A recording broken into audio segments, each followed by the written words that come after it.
Vamos falar de Arrival, novo filme do Denis Villeneuve. Villeneuve.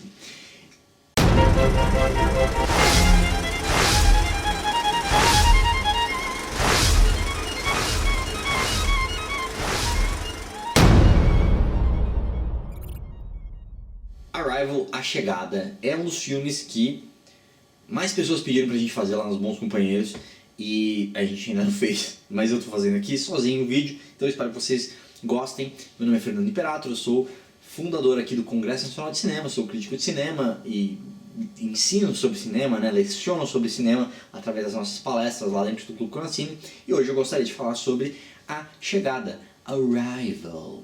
Esse filme ele tem uma temática muito interessante que é o contato, né, de certa forma, o contato com uma raça alienígena, e ele coloca aí muita questão, e assim, esse vídeo vai ter um monte de spoiler, porque veja o filme, se você não viu ainda, corre lá e assiste. Uma das coisas que eu achei muito importantes aqui no filme é essa questão de a linguagem, né? Ele é um filme que ele faz a gente repensar a linguagem como algo incrível, assim, né? Tipo, você já parou pra pensar que quando... Olha o que tá acontecendo agora. Para só um minuto e entende o que tá acontecendo agora. Eu tô criando coisas aqui dentro da minha cabeça, dentro do meu cérebro, tem pensamentos, assim, e eu, através das minhas cordas vocais, ou seja, eu tô emitindo sons grunhidos que ecoam pelo ar, chegam nessa coisinha chamada câmera, aqui esse objeto eletrônico chamado câmera, que depois, através de ondas eletromagnéticas, vai para a internet, e você está ouvindo os grunhidos, os ruídos que eu faço com a minha boca, aí no seu ouvido. Seu cérebro está interpretando tudo isso que eu estou falando em tempo real, e você está entendendo tudo que eu tento falar aqui. É óbvio que eu não estou falando de forma muito eloquente agora, porque são 5 da manhã, tem um pouco disso também, mas você está entendendo a loucura que é isso? Grunhido saindo da minha boca, você interpretando na sua orelha, no seu cérebro, a quilômetros e quilômetros de distância, e você consegue entender exatamente o que eu estou falando em tempo real. Isso é uma loucura. E esse filme te faz pensar nisso de novo, né? Faz a gente pensar no básico da linguagem, da linguística como um todo, a forma de comunicação, né? E uma das teorias mais interessantes até que o filme traz é essa questão de que a forma como você se comunica, né, e a linguagem como sendo uma forma de pensar, né, assim, que de acordo com a língua que você desenvolve, que você aprende, que você consegue desenvolver no seu cérebro, isso muda a forma como você pensa sobre o mundo, sobre as coisas, né? Uma questão boba é, por exemplo, existem palavras que existem em alguns idiomas e não existem em outros, né? Então, quando você fala essa palavra num idioma, você tende a ter uma definição correta ou criar uma questão a mais ali, né? Por exemplo, não me vem nenhuma palavra em mente agora, mas uma palavra que não existe em outras línguas é Zeitgeist, que é basicamente a ideia de um pensamento, meio que um pensamento coletivo de uma época, assim. Quando você entende a palavra Zeitgeist, isso expande um conceito a mais na sua cabeça. Você fala assim, ó, que loucura. É meio que o clima das ideias naquele determinado momento da história, né? Então, assim, o Zeitgeist dos anos 60 era tipo, um movimento hippie, uma coisa paz e amor ao mesmo tempo contra a guerra, né? O Zeitgeist de agora deve ter alguma coisa do Trump, que está todo mundo preocupado, e ao mesmo tempo economia e desemprego, e essa revolução tecnológica, essa renascença da comunicação e da produção de conteúdo e tal. A gente vive um momento agora diferente de um momento 10 anos atrás. Mas isso é só para dizer que como uma palavra pode expandir o seu conceito de realidade, né? E nessa forma de se comunicar, que gente, novamente, muitos spoilers, tá? Por favor, pare se você não assistiu ainda o filme. Mas essa forma de se comunicar que a doutora Amy Adams, eu vou chamar ela de doutora Amy Adams, tem com relação aos alienígenas, né? É muito interessante porque você vê ali em tempo real a forma de como alguém aprender uma língua faz ela ter uma capacidade mental muito diferente, né? Pra quem não entendeu o filme, assim, ele é um filme que é aberto de certa forma à interpretação em algumas coisas, mas é tudo muito claro, né? Assim, se você para pra pensar meia hora sobre o filme, você entende que ela basicamente aprendeu aquela língua dos alienígenas e esse contato com eles, dessa forma de aprender a linguagem deles, deu a ela a habilidade de conseguir enxergar o tempo de forma não linear, né? De forma contínua, né? Como se você, ao invés de viver a sua vida inteira, e é uma forma interessante porque ela não é um jeito que, até onde o meu conhecimento vai, não é um jeito de abordar a viagem no tempo, entre aspas, de nenhuma forma que já foi feito antes no cinema, pelo menos no meu conhecimento. E é uma questão muito peculiar, porque assim, é como se o tempo fosse simultâneo, né? Ela tem lembranças, ela tem flashbacks do passado e ao mesmo tempo ela tem flash forwards para o futuro. Isso é utilizado de uma maneira muito boa, no sentido de que ele coloca no começo as cenas dela brincando com a criança e depois vendo a filha crescer, depois ela tendo câncer e tudo mais, como se fosse um flashback, né? Então, você coloca isso no começo do filme, a gente está acostumado com a linguagem cinematográfica do jeito que é, você imagina que seja um flashback, mas quando na verdade é um flash forward, ou seja, é algo que vai acontecer no futuro, mas que na nossa cabeça aconteceu no passado, né? E aí você começa a entender o filme, ao desenrolar da história, que ela consegue meio que se comunicar com o presente e com o passado, com aquela cena da resolução do general chinês conversando com ela e tudo mais. Isso eu achei muito bacana, assim, porque ele é um dos tipos de filme que, ao final do filme, você fala, nossa, se eu começar o filme de novo, se eu assistir tudo de novo, eu vou conseguir enxergar de outra forma. Porque, a partir do momento que ela teve aquele contato, ela agora consegue enxergar o passado através do futuro e tal, enfim. É uma questão muito maluca, mas ele traz esse conceito de um jeito muito inovador, assim. Eu gostei bastante. Esse diretor, ele fez um outro filme muito bacana, enfim, ele fez vários filmes bacanas, mas um que a gente já fez um episódio lá nos Bons Companheiros, que você pode clicar aqui para assistir, é O Homem Duplicado, né? O Homem Duplicado é baseado num livro do José Saramago, com o nome de O Homem Duplicado, e que em inglês virou Enemy, que é basicamente com Jake Gyllenhaal e ele... Enfim, não importa. O que importa é que a gente, nesse episódio, a gente fala muito bem sobre todo o uso dele, principalmente um filme com baixo orçamento, de certa forma, como ele trabalhou de forma muito, muito competente todos os aspectos da linguagem cinematográfica, né? Fazendo, enfim, usando de N recursos lá, e aqui ele faz a mesma coisa, né? O Denis Villeneuve, ele é muito bom em transportar a gente para dentro do filme através de coisas pequenas, como por exemplo, a gente tem durante a apresentação toda você está sempre com a doutora Amy Adams, né? E aí quando o Jeremy Renner eles se encontram lá na base militar e mesmo quando o momento que ele está liderando a conversa, que ele vai lá conversar com fulano e com ciclano, ele vai andando lá na frente, a câmera não segue ele, a câmera vai seguindo ela, mesmo que atrasada, assim. Então você vê que... esquece aquele cara, é essa personagem aqui que é o centro das atenções, é nela que você tem que se identificar. Então, quando uma câmera segue um personagem, mesmo inconscientemente você você considera aquele personagem como mais importante em toda a narrativa, né? Isso é muito legal também, tipo, olha, não se prende muito aquele cara ali, tá? Fica com ela, que é o que é importante. Isso eu achei muito legal. E outras coisas que ele faz de forma muito sutil, como por exemplo as cores mais quentes, para mostrar os momentos em que ela aproveitou com a filha dela, né? Foi uma escolha muito corajosa, mas ao mesmo tempo ela preferiu viver aqueles momentos com a filha e com a família do jeito que era, mesmo sabendo que isso ia causar todos os problemas que causou, né? E isso é interessante porque ela fez uma escolha consciente e ela pagou o preço por isso, da tristeza toda da vida dela. E é interessante como o momento em que a filha dela estava junto com ela, aqueles momentos são todos filmados com cores quentes, né? Um pouco mais voltado para o amarelado, alaranjado.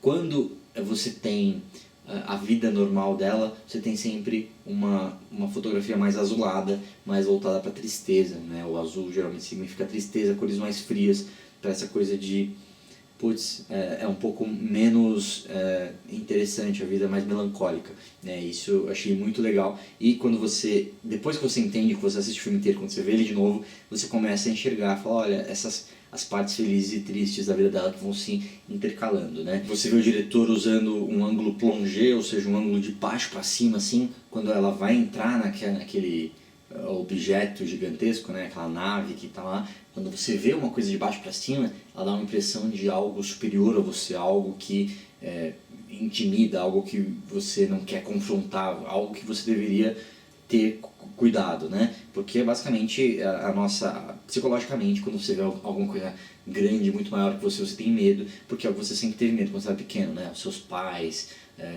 enfim, pessoas maiores que você tende a olhar de baixo para cima. Então quando você tem uma câmera de baixo para cima, você tem esse aspecto psicológico para enxergar. A gente tem um efeito Hitchcockiano, né, de causar estranheza para quando ela entra naquele universo, como se ela estivesse entrando numa realidade que ela não está acostumada. As leis da física nem se aplicam ali, eles dominam a gravidade, então é uma coisa muito estranha, assim. E esse diretor faz um efeito Hitchcockiano, que é aquele efeito quando você, ao mesmo tempo, vai chegando perto e vai tirando o zoom, então o fundo vai ficando diferente, enfim, dá uma sensação de que não funciona, a realidade não está funcionando ali, né? E isso faz todo sentido para essa estranheza que a pessoa tem que sentir e que você vai sentindo junto com ela, né?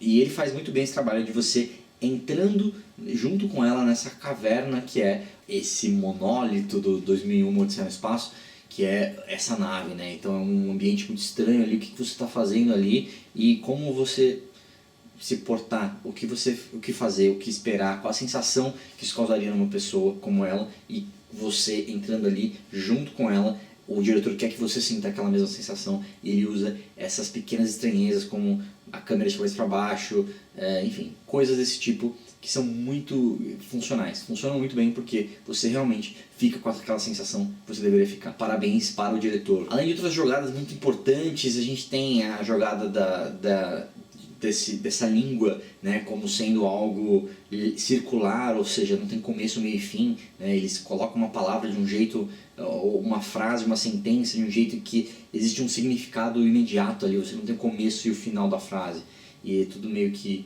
ao longo do tempo. Se você vê no final de tudo ali, no final daquele negocinho, tem sempre um pouco mais de maluquice ali, de ponta solta, porque é meio que o futuro se tornando nebuloso, assim, você não tem como prever o finalzinho, né? E ao mesmo tempo que é circular, ele não se encontra um com o outro, então não é um loop da realidade, ele é separado, ele é circular de certa forma, mas ele não chega a se encostar, né? Isso, enfim, tem toda, cara, imagina mosquitos.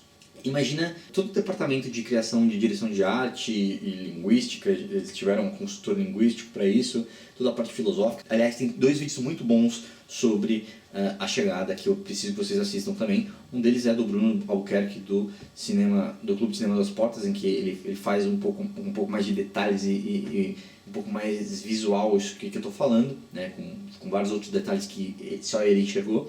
E tem também um canal que eu comecei a seguir faz pouco tempo, que, se eu não me engano, é Arte e Filosofia ou alguma coisa assim, mas o link está aqui para você assistir, está aqui do lado, aqui, eu sempre erro, eu sempre falo que é aqui, mas é aqui.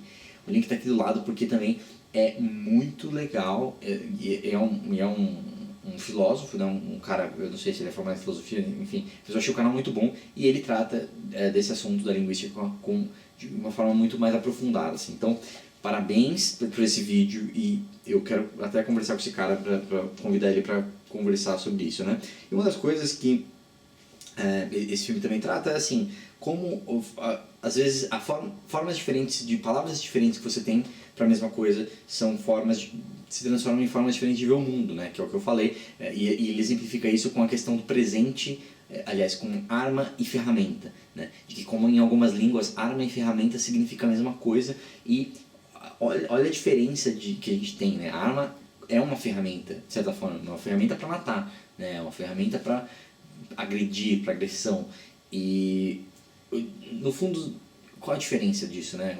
A ferramenta e uma arma, a gente tem, inclusive em 2001, isso é muito legal. Ó, pensei agora, não tinha nem parado pra pensar nisso.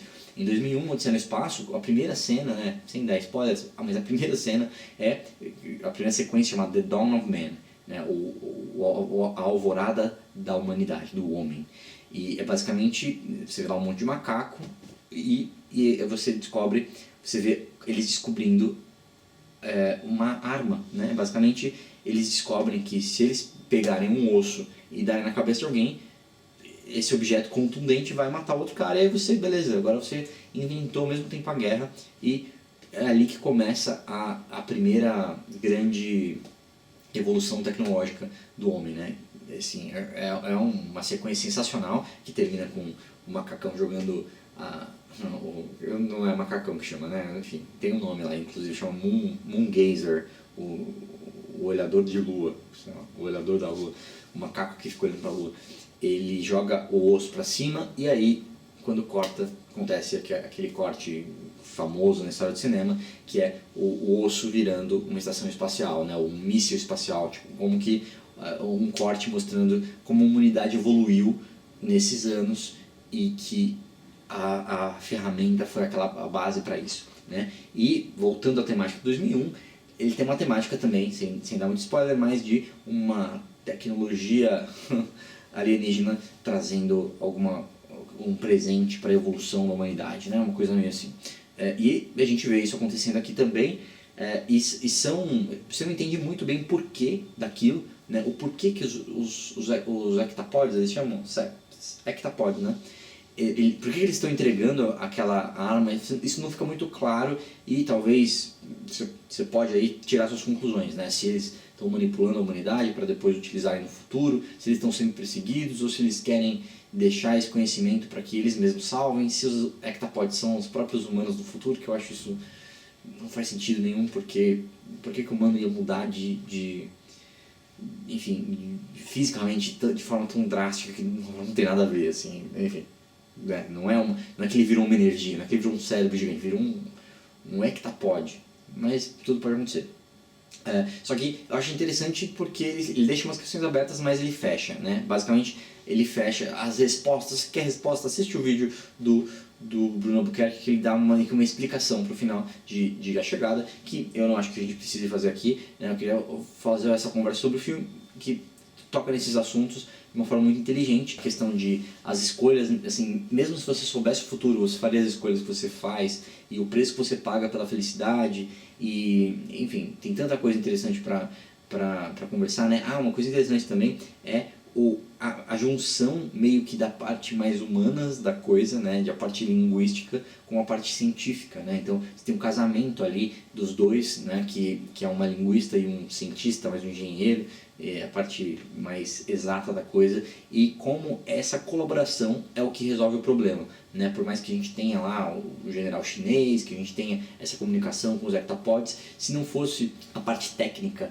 para resolver o problema, junto com a parte um pouco mais aberta e um pouco mais abrangente da linguística, né, e de alguém que entende símbolos, entende significados, entende um pouco mais a forma como a gente pensa, né, porque a linguagem é nada mais uma forma de pensar. Isso é meio que uma via dupla. A gente falou o contrário, né, de como o jeito que você fala, o jeito que você aprende a linguagem modifica a forma como você pensa e vice-versa, né? A forma como você pensa modifica o jeito que você fala e tem que explicar os conceitos para outras pessoas. Isso é uma habilidade muito interessante e algo que eu nunca tinha visto sendo abordado no cinema de forma profissional e interessante, e eu gostei muito desse filme, gostei muito do que ele se propõe e como ele resolve tudo.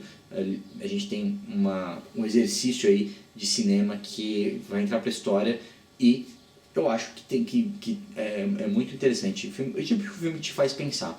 Eu não considero esse filme um filme engraçado, porque não sei nem explicar porquê, mas eu não considero esse filme um filme mindfuck numa escala Interstellar, por exemplo, ou numa escala 2001, Odisseia no Espaço. Eu acho que é um filme mais ambicioso, um filme mais intelectual, de certa forma, não tanto assim, mas eu até pelo hype eu esperava até um pouco mais, né? Mas eu acho que é um dos melhores filmes que eu assisti que saiu ano passado, e espero que você também goste. Se você não assistiu e viu todo esse monte de spoiler aqui, mas eu acho que o filme é a prova de spoilers, quer dizer, nem tanto, mas enfim, ele é um filme interessante mesmo se você sabe o que vai acontecer, certo?